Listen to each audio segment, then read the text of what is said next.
L'aménagement du territoire en France, ça s'est résumé pendant des décennies à des décisions qui étaient prises finalement au niveau supérieur de l'État, donc à Paris, avec l'idée de construire en étoile autour de cette ville un certain nombre d'infrastructures qui amenaient de toute manière à ce que cette région Île-de-France devienne la région de fait qui capitalise le plus de valeur ajoutée produite sur l'ensemble du territoire.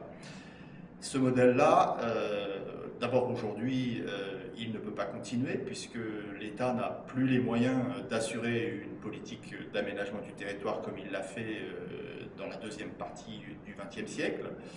Et puis ça ne correspond pas du tout à la manière dont sont organisés les autres grands territoires européens.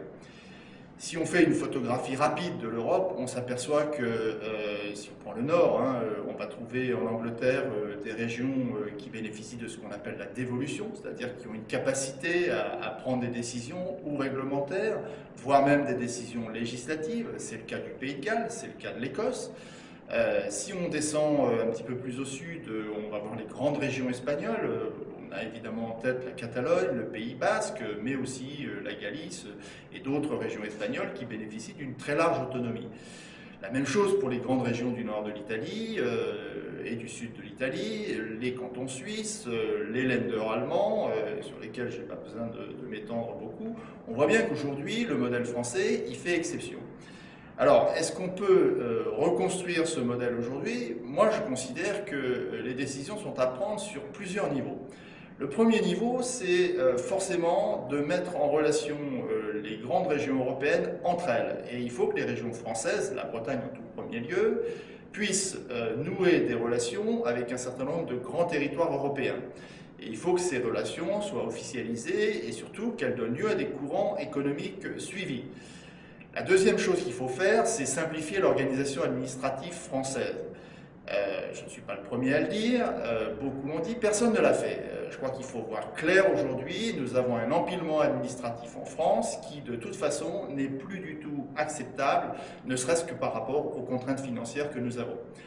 La première des choses à faire donc, dans ce domaine serait probablement de supprimer un échelon administratif et pour ce qui concerne notre organisation, et il s'agit très clairement du département. Le département aujourd'hui peut rester une entité géographique, ça je pense que c'est un repère et évidemment on ne peut pas enlever aux personnes qui habitent un territoire un des repères qu'ils ont et pour lequel ils ont conservé une certaine affection même. Mais par contre, il faut que cet échelon administratif disparaisse au profit d'une région beaucoup plus émancipée, d'une région qui bénéficierait, j'ai cité tout à l'heure le cas de l'Angleterre, qui bénéficierait donc d'un pouvoir réglementaire, voire d'un pouvoir législatif sur un certain nombre de sujets qui ne sont pas des sujets régaliens, c'est-à-dire des sujets qui, comme la défense, comme la justice, requièrent, ou la politique étrangère, requièrent évidemment de prendre des décisions au niveau central. Mais sur toute une série d'autres sujets, il serait beaucoup plus simple de prendre des décisions au plus près des citoyens et de prendre des décisions qui seraient effectivement beaucoup plus adaptées aux situations particulières de chacun des pays. Aujourd'hui, si vous prenez un texte très simple, si vous prenez un texte sur la loi sur le littoral, bon, vous avez aujourd'hui cette loi qui contraint énormément les capacités urbanistiques sur l'ensemble du littoral en Bretagne comme ailleurs. On voit bien que la configuration du littoral, on voit bien que les histoires ne sont pas les mêmes. Le littoral breton est à bien des égards préservé aujourd'hui, ce qui n'est pas tout à fait le cas, par exemple, du littoral de la côte méditerranéenne.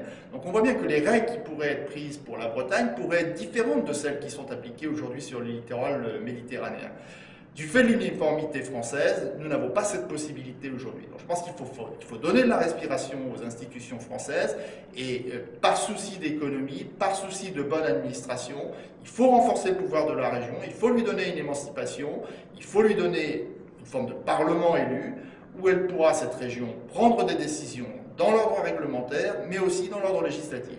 Et ça nous mettra exactement sur le même plan que les grandes régions européennes. Ça n'est pas le cas aujourd'hui. Je voudrais prendre une illustration très simple.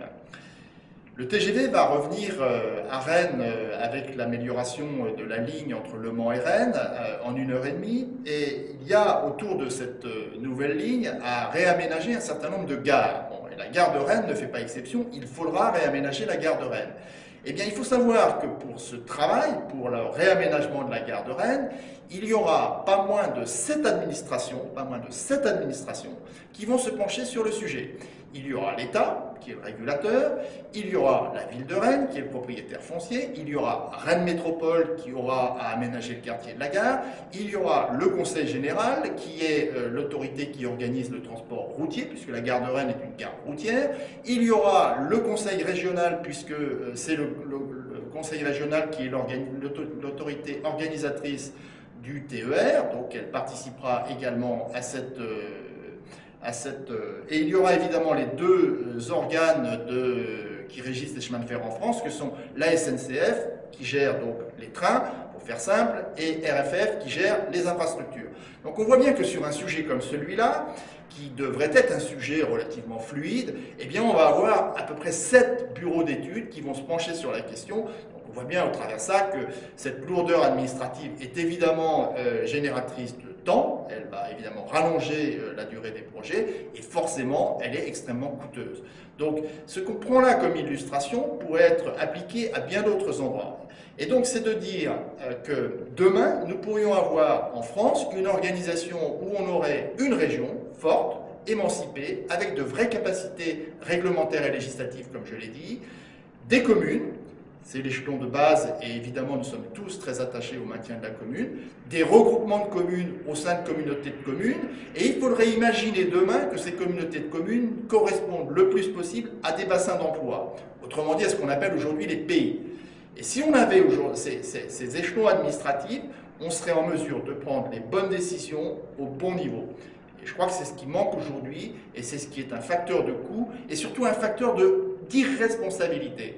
La plupart des décideurs publics aujourd'hui ne se sentent pas engagés lorsqu'ils votent un projet parce que tout simplement ils sont dans un système croisé où plusieurs administrations, plusieurs autorités partagent le même projet, ce qui fait qu'à un moment donné, si ce projet est pertinent, évidemment tout le monde s'arrache les lauriers du projet, mais si au contraire ce projet est raté ou n'apporte rien, eh bien à ce moment-là on ne trouve pas de responsable. Nous croyons au Parti breton que nous avons besoin d'un système responsabilisant qui s'appuie et qui soit charpenté autour d'une région émancipée.